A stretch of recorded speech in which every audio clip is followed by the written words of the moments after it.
meeting to order for the Easthampton Planning Board, November 13th, 2012. She thought you were sleeping. No. Are there any changes to the agenda as presented? Entertain a motion to accept it.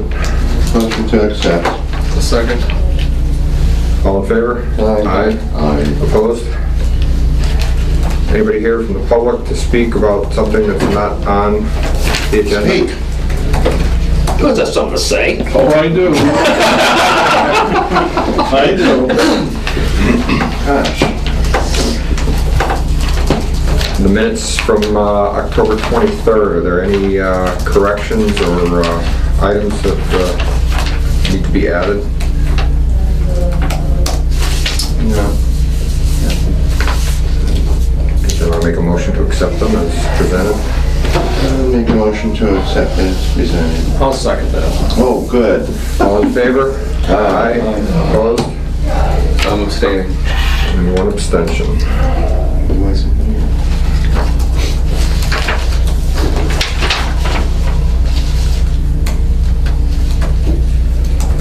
We have no A&Rs tonight.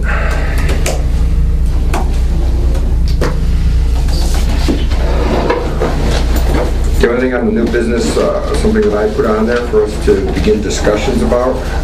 It's a proposal on my part that we enact and adopt a set of rules for us as a planning board that outlines our function, similar to what the city council here in town has and other boards and committees have throughout the Commonwealth.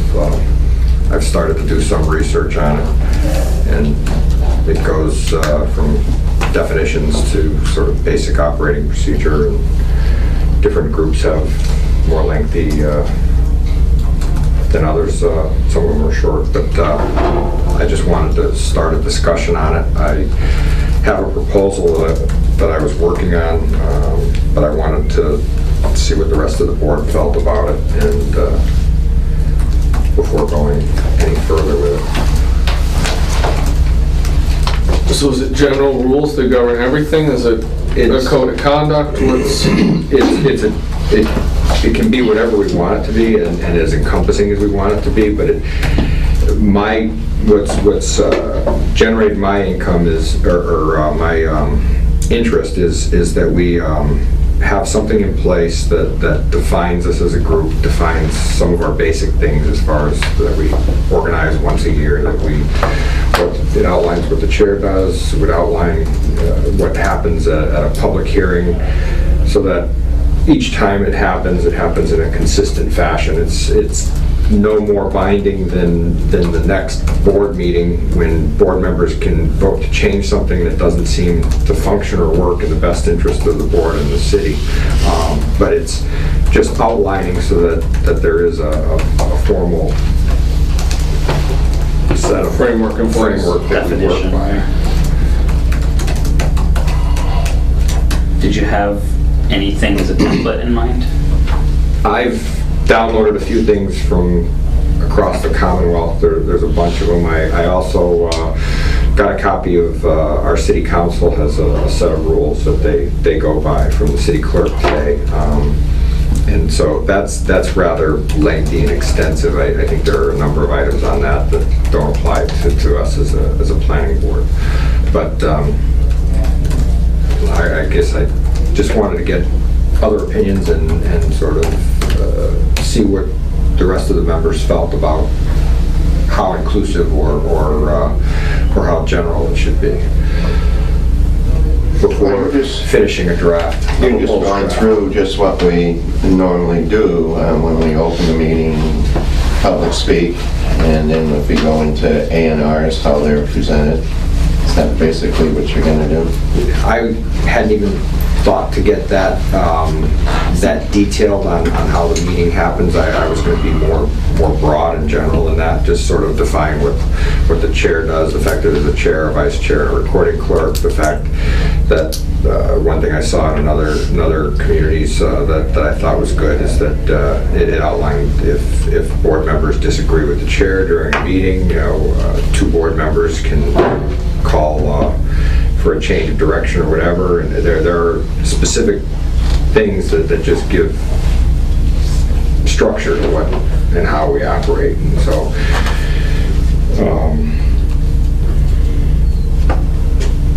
Some of those items are just governed by state law, though, to answer Yeah. Chet. No, I You know, know. A&R, there's a very specific process that needs Well, to yeah, happen. yeah. So, Yeah. you know, that, these rules and regulations, they can't supersede what the state law is in Yeah. terms of that process. I was just trying to figure out which way he was going, that's all.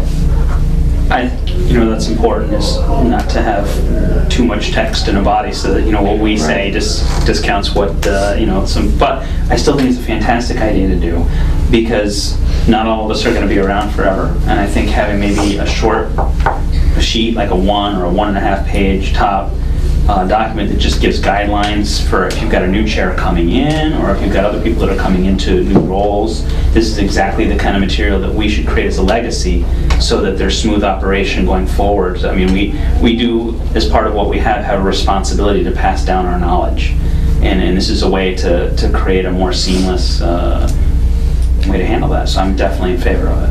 I think that it would be my recommendation to put together something probably too bulky, and then we can just start slashing stuff out.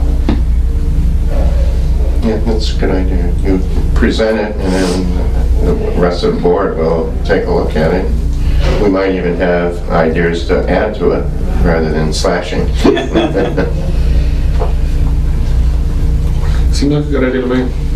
Yeah. all right, so why don't I finish what I had, and I'll try to get that out by the end of this week, so that you've got a stretch of time before our next meeting to sort of go through it and put this in for whole business for our next meeting agenda. Sounds good. I can help you, Ron, because I drafted rules and regulations for some other planning boards Okay. previously, so I can assist in some memory of the types of things that were in the rules and regs, so I'm happy to help. Okay, well, I'll bounce it back to you before I send it out to everybody. All right, old business, our green development performance standards. Last meeting, we had a brief discussion, and talked a little bit about it. David is not here, I don't want to put words in his mouth, but he was opposed to some of the general things that went through the document as required, or as, I forgot what he said, but so he wanted to see some things shortened up. Obviously, we're not going to finish this tonight, so we can have plenty of input. Other members, I think Jim didn't comment last time. Yeah, I needed a station identification. I got it. I actually called the PVPC. Just for a little, I had some questions. One of the big ones for me was, what does to the maximum extent practical actually mean?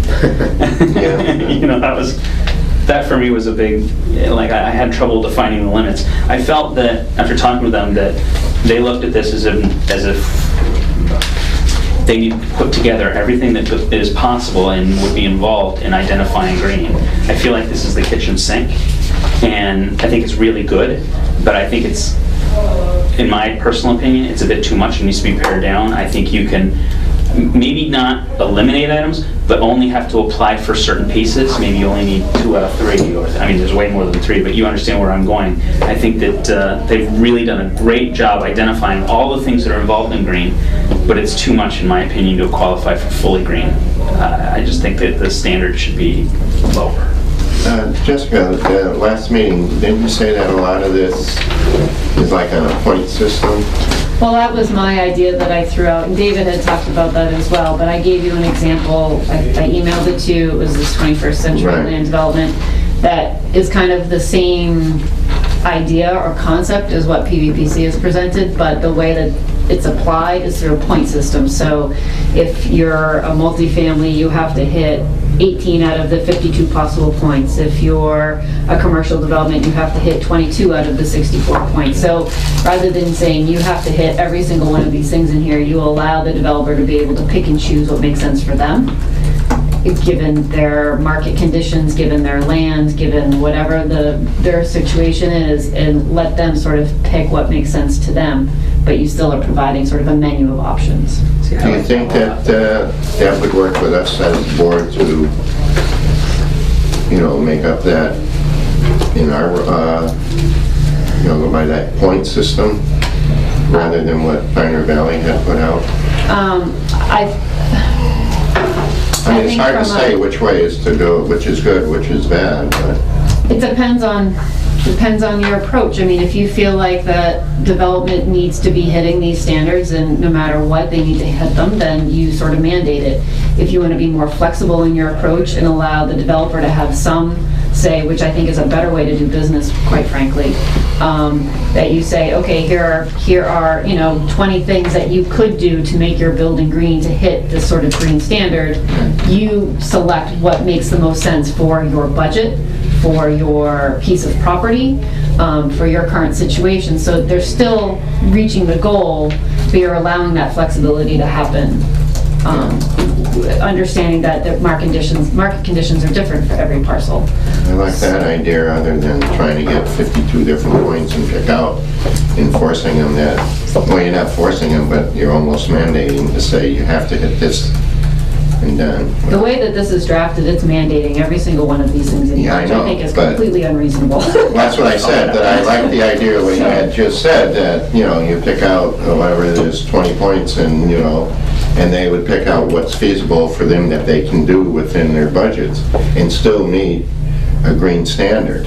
And I think that later on, if you have an evaluation 2-3 years down the road and say, okay, well, because we're that flexible, more people have been taking advantage of this, but they almost always take advantage of these easy ones, Right. and they're not doing these, then we can kind of look at that and maybe create additional incentives for the things that aren't there, or Right. evaluate, well, the things that aren't there, we really feel strongly about, maybe we're going to make them add that one thing in, or, Right. so you can have like a later down the road evaluation. Oh, yeah, we can say that you need to have this or that, then you can pick whatever else you want. But you base that off of experience of having Right. a program run for a while. Yeah, it's a good idea, too. My other thing about what has been presented is I really have a hard time with the single-family home requirements. And I just think from an enforcement and administrative point of view, that adds a huge amount of burden on the planning department and the building department to oversee all of these things. And the way that it's actually currently drafted is it would go before the planning board for approval. So the planning board would have to approve every single house in town, which seems a little much. I mean, to me, it makes more sense that maybe this is stuff that's applied to a certain square footage or for commercial developments and multifamily developments, stuff that has a higher impact. I mean, I get the goal of wanting to work with single family, but it just seems like a huge burden, in my opinion. I went through, in my home, and I went through a list that they put out to take existing homes and make them more green. That is, there are some things in there that just, if you don't have the money or the expenses to do that, to make it green, because you're talking existing homes to new home building where you can add all these things in and build it in. Now you have a 20 or 30 or 40-year-old home and you're going to try and make it greener.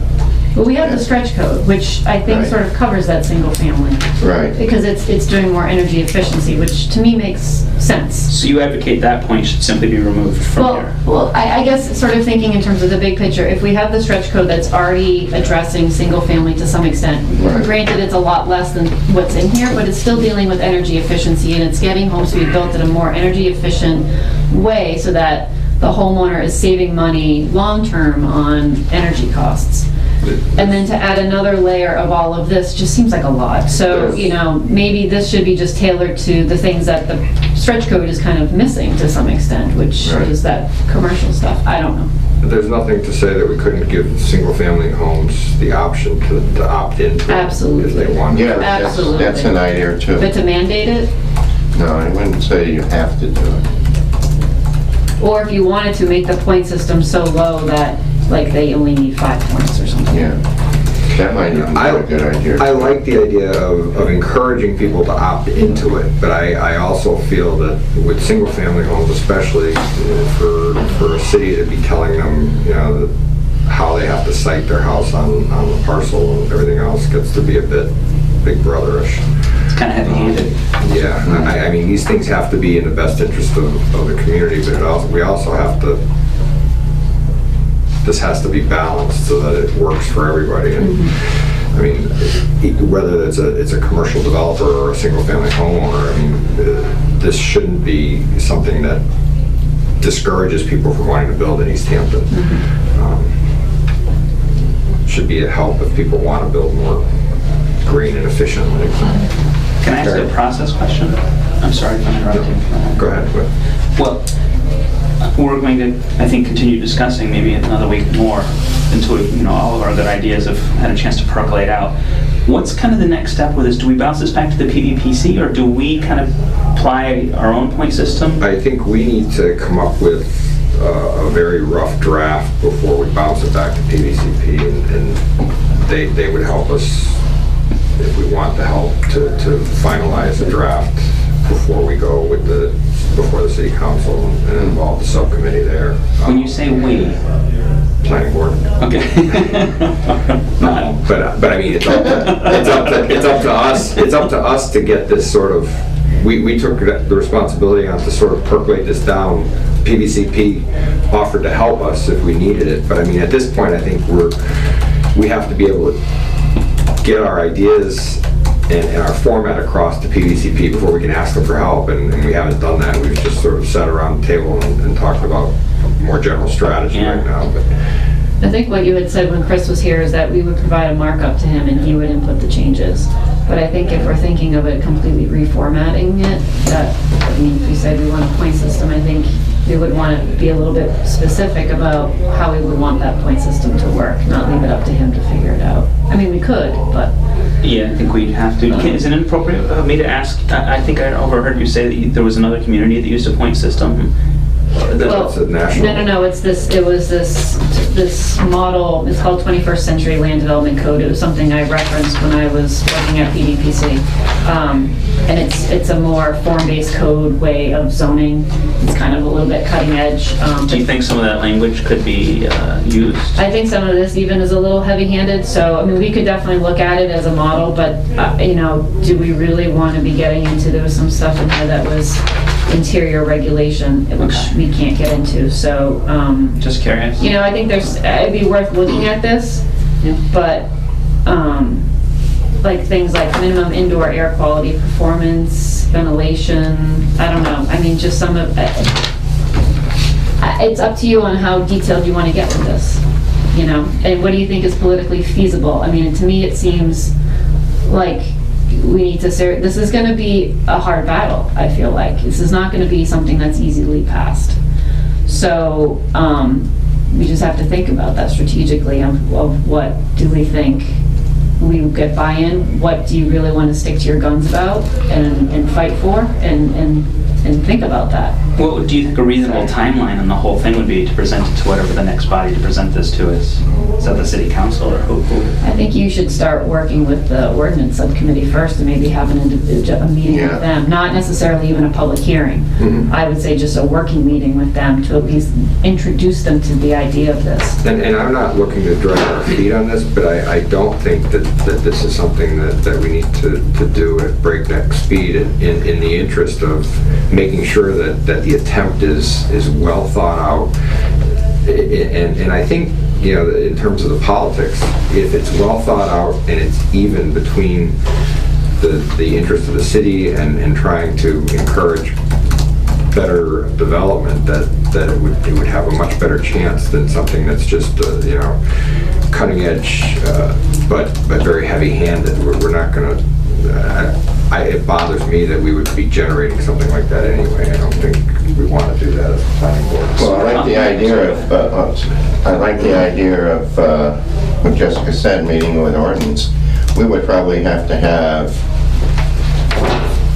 the first initial meeting with them, and I could see subsequent meetings with them to get them on board, and we have well, we're gonna have 3 more people to Get up to interject speed, with. yeah. But I think our So- first step is really coming up with a comprehensive Plan draft ourselves. that we agree on. Right, bring it to them. I'd say from my past experience in working with other communities and getting bylaws, not just through city council, but at town meeting, which is a hell of a lot harder, the more people you bring to the table as part of the conversation, the easier it is to get adopted. So, you know, I would encourage you not to work in your own insular planning board bubble on this, but Right. try to incorporate as many people that would have an opinion about where this moves forward, and get that input up front before you even get to the public hearing stage. So all of that stuff is hashed out, Right. not during public hearing stuff.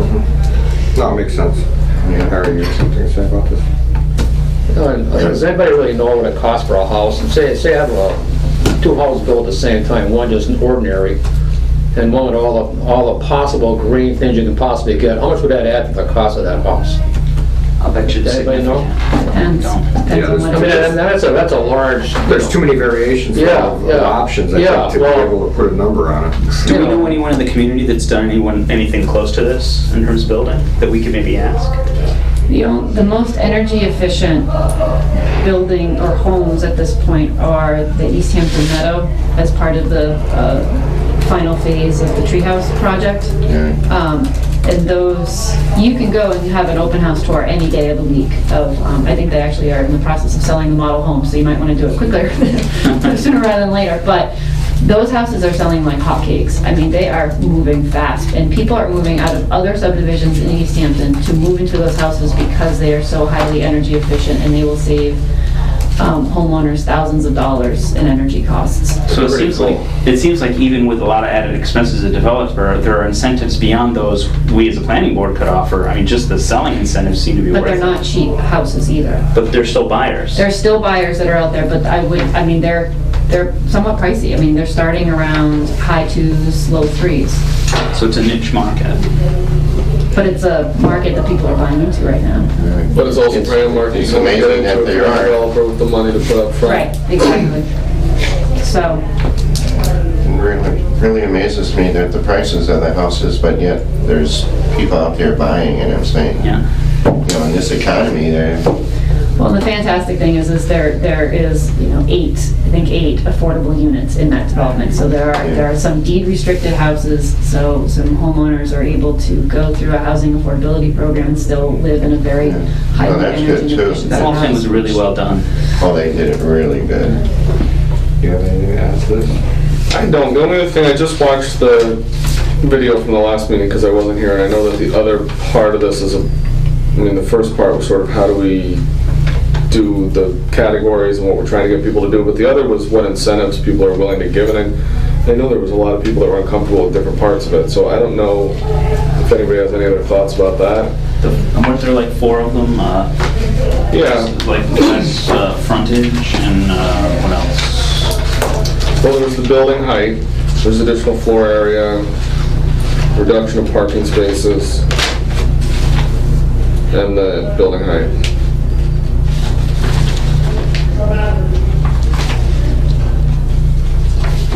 Honestly, when I looked at them, I said, is that really enough of incentive?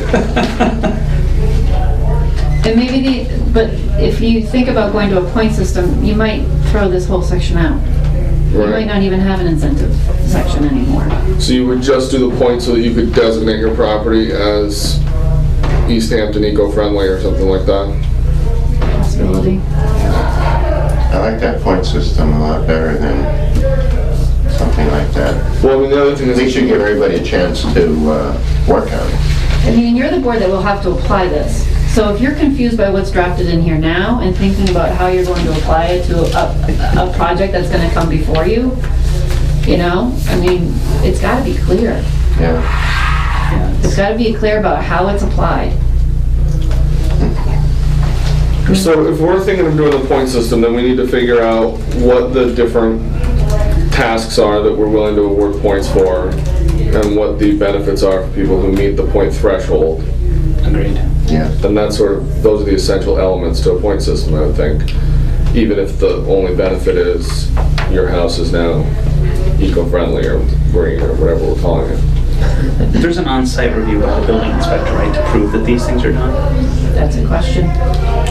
The enforcement is a big question. I mean, do we add things to the building permit process to enforce them, or do you know, how do you enforce it? That's the other side of it. What's the proof that they're going to show that they either are going to do these things, or, you know, with a lead certification process there, which this is sort of loosely based on, you have a person who's hired by lead that's trained to come out and do site inspections and say, yes, you've done this, you've done this, you've done this, you've done this. You get, you know, gold standard, you get silver standard. If we don't have anybody locally doing that, I don't know if we necessarily want to add another layer to Joe's job to make him do that. Which would mean we need... Under the stretch code, there's people that are hired to go out and to do the inspections to make sure that these projects are meeting the stretch code. So he's already, you know, that's already happening under the stretch code. There's somebody who's certified who knows what they're doing that goes in and checks everything off. But we also make people do things a lot that we've talked about for the last year. We have no enforcement, or no oversight of. So I mean, Right. part of what we do is based on sort of good faith and trust that people are doing what they say they're going to do. But We could add a documentation system to that where certain things, pictures, etc., Sure. are required and maybe delivered to you, and then you can dump them to us and we can look at them and say, check, check, check. I know it's one step better than trust. It's definitely less than inspection, but that's a middle ground, right? Yeah, at least you're getting something. Something, yeah. or just make them sign off on it, you know, under pains of penalties of perjury or something. That's also true. That's another thing Really too. cool. We had passed a certain thing, I don't want to talk names. You're using Like euphemisms and all. like 2 years ago, Yeah. and it only has been in the last 3 months that was actually technically straightened out. Yeah, I think Yeah. those trees are just looking healthy. I think they're the same trees. I don't think anything's been replanted. But the whole area looks 100% better than it did. Well, only because the piles have been smoothed out, which is not what... Yeah, but even the trees or shrubs, whatever they're looking like they're alive. We're digressing off our... Yeah, I know. Well, I'm just going to make it as an example, that's all. Right. I mean, my feeling personally about this, I mean, the more we're talking about this, the more I'm thinking, why are we even going down this path? But especially if we're talking about just putting something in that's going to have no real ability to oversee. I mean, we probably be just as effective to have a voluntary compliance program that gives people information if they're interested. You have to admit, the Treehouse program did it all without any of our help. They So- seem to be doing pretty well with it. It was a 40B project. I mean, they had financing that was, I see. Different. Well, and they're all LEED certified, right? I don't know if they are LEED No? certified. Okay. I think they just upped their, I mean, it's part of their marketing. That's, Yeah. I mean, that's the marketing That's for their this. marketing. That's their thing. The other thing that could be done is that we as a planning board and the city planning department can use Treehouse as an example to developers and say, if you're interested in this market, you know, this is a success story where they've sold out, they've done, you know. So I mean, we can incentivize things potentially by just putting out information and not necessarily regulations. I mean, maybe. I don't know. I'm concerned about getting too, even if we get over all the political hurdles and get it passed. I mean, if we have something that's not really well thought out, well done, that gets the desired results, I mean, are we really doing what we need to be doing here? Well, I think it's not so much if we were to go by what we have now, it's so broad, 52 points, 50 things you can do. What I feel that's what we're trying to do is cut it down to where it's more feasible for someone to work with in a point system. Take this, cut a lot of it out that we don't really have to put in, and like I said, just go by there. I mean, if we go by everything that's in there, we're gonna boggle our minds out. Well, also, if the whole thing is elective, if it's for a label or a certification or a benefit that somebody doesn't want to do, they can take the whole thing and ignore it entirely. Right? I mean, that's... Well, if we're making it an ordinance where it's a mandatory compliance, I mean, then why would we pass something that we know people are not gonna? Well, no, I mean, I think the idea is that there'd be incentives, whether they're, it's a label for your property or whether it's any of these other things actually affecting the site or the structure.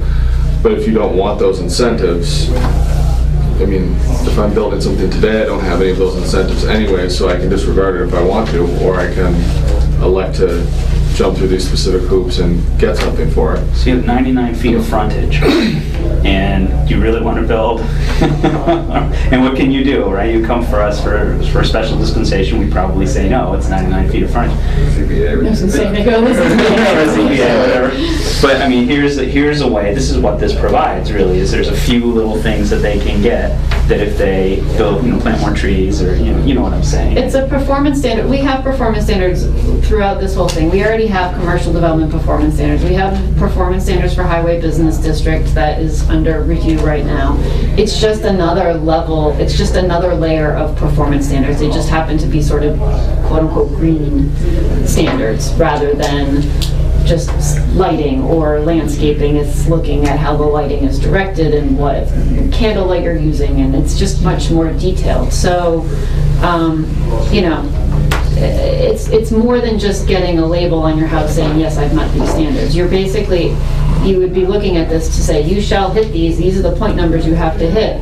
This is not an option. It's like being in a flood zone or in the aquifer district. Like, these are the standards you have to meet now in Easthampton with these projects, and this is the list that you can pick from. You can pick any of these things, but you have to hit at least this number. It's mandated, like any other zoning overlay. Yes. If you wanted to do something optional, I think you should be prepared for the fact that nobody will probably take advantage of it. Right. See, there's options there, and that's what's good about it too. You have the choice. So I guess the underlying question is, do you want to mandate on some level green design standards, however that's being defined and however you want to define it? Is Easthampton ready for that? Are we ready to sort of push that in terms of how we want development to happen in Easthampton?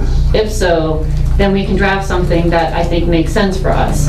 If we don't think that Easthampton's ready to take this on in terms of its development and have it be a requirement, maybe it's worth sort of holding for the moment. So that's the big overarching question for you to ponder. You don't have to answer it now. I mean, we could continue to sort of chew on this until the next meeting. I think we could make it difficult for ourselves, or we can make it a lot easier. So it all depends on what we're putting into it. Any opportunity to dance, right? Yeah. So, where do you want to go from here?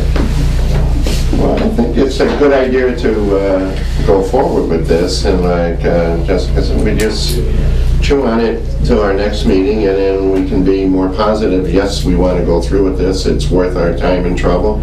Or no, let's put it aside and we'll tackle it later on. I mean, I don't think we have any real big things coming up that we have we should be able to tackle it. one item, site plan review for our next meeting. It's already on the agenda, on the next agenda. Oh, the industrial parkway. Yeah. Yes, yeah.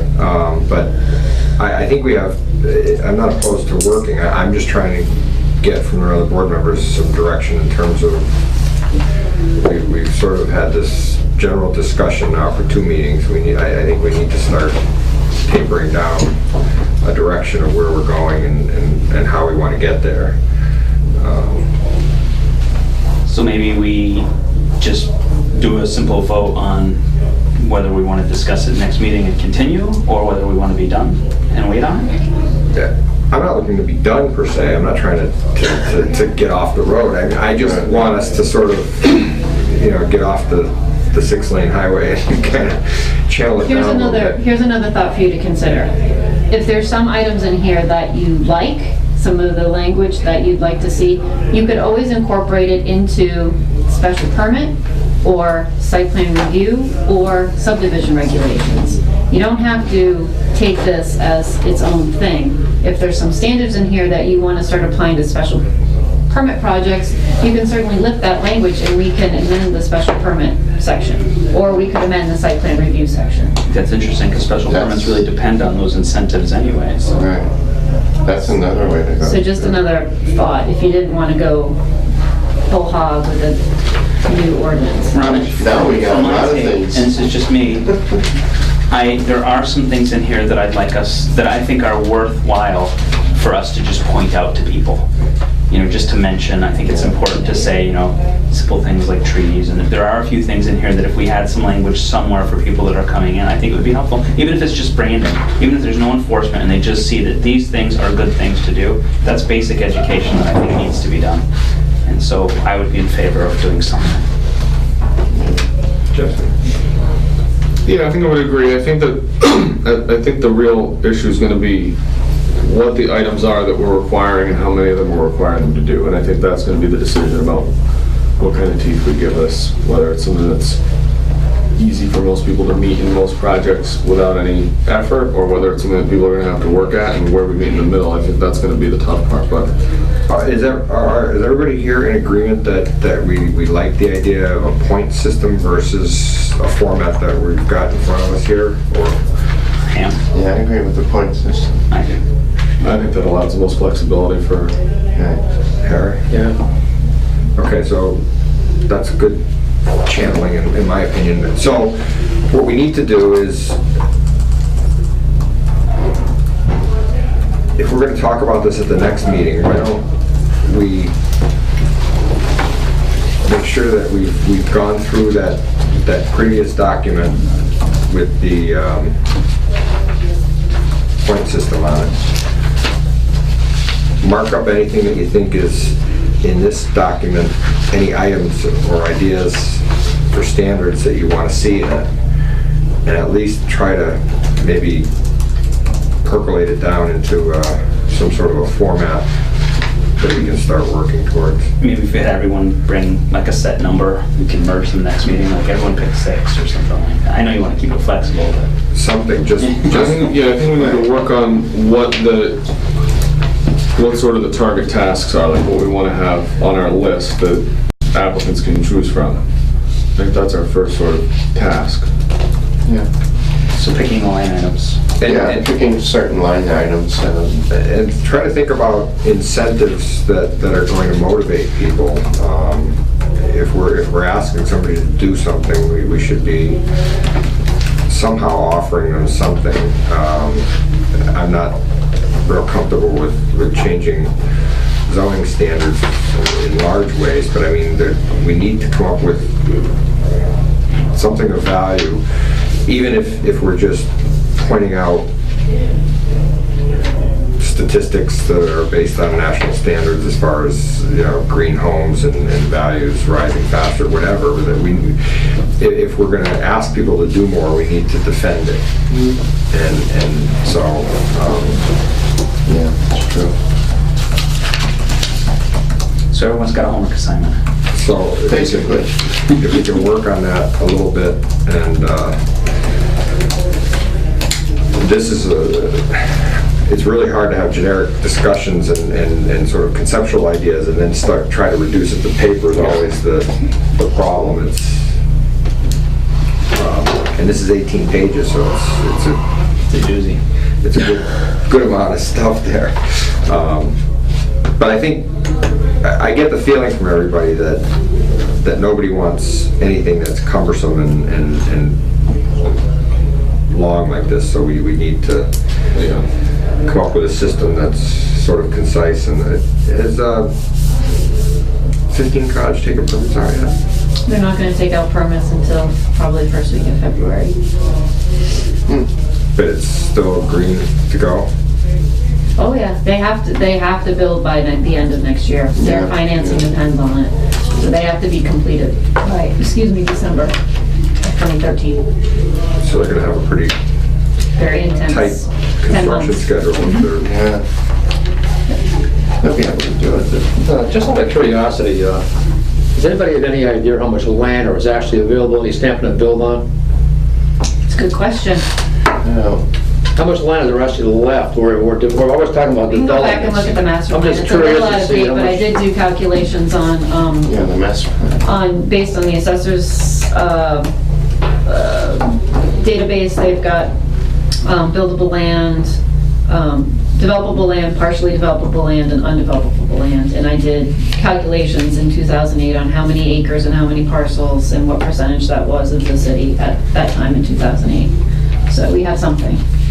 In defense of these heightened standards with the small amount of developable land in Easthampton, I mean, we should be encouraging the wisest use possible, but I mean, the other side of it is, I mean, we can't, in my opinion, if we want to be a free society, we can't restrict to a point where things aren't successful either, so. I just think we need to get another way for Jessica to have to say developable again. That gets people in a lot of trouble. Yeah. So, if we are at a stopping point, you take a motion to adjourn, unless there's any other business. Motion to adjourn. Second. All in favor? Opposed?